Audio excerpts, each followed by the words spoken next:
নেত্রকোনায় সড়ক দুর্ঘটনা ও প্রাণহানি ক্রমশ আশঙ্কাজনক হারে বৃদ্ধি পাচ্ছে।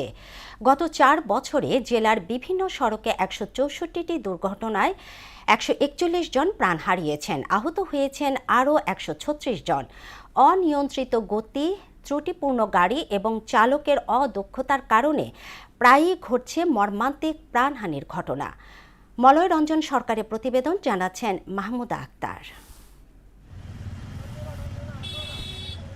নেত্রকোনা জেলা পুলিশের পরিসংখ্যান অনুযায়ী ২০২৩ সালে ২৭টি, ২০২৪ সালে ৮৮টি, ২০২৫ সালে ৩৩টি এবং চলতি বছরে এ পর্যন্ত ১৬টি সড়ক দুর্ঘটনা ঘটেছে। এসব দুর্ঘটনায় বহু পরিবার হারিয়েছে তাদের প্রিয়জনকে।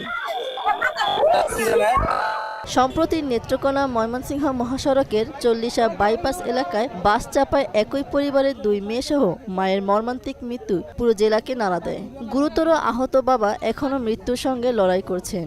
হৃদয় বিদারক এই ঘটনা নতুন করে সড়ক নিরাপত্তা নিয়ে প্রশ্ন তুলেছে।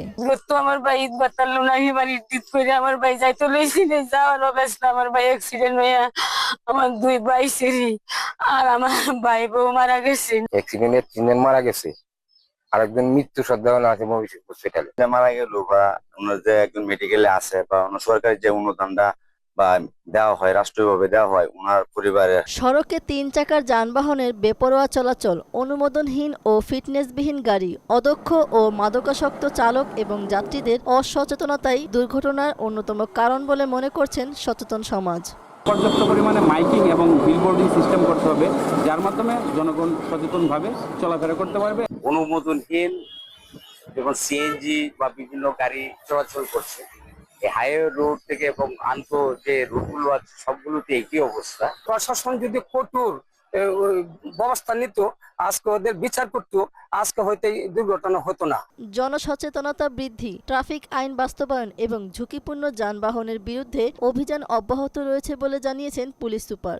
সব দিক মিলিয়ে যাত্রী এবং চালক উভয়কেই আমরা সচেতনতার মাধ্যমে আমরা চেষ্টা করছি যেন এই অ্যাক্সিডেন্টগুলো কমিয়ে নিয়ে আসতে পারে।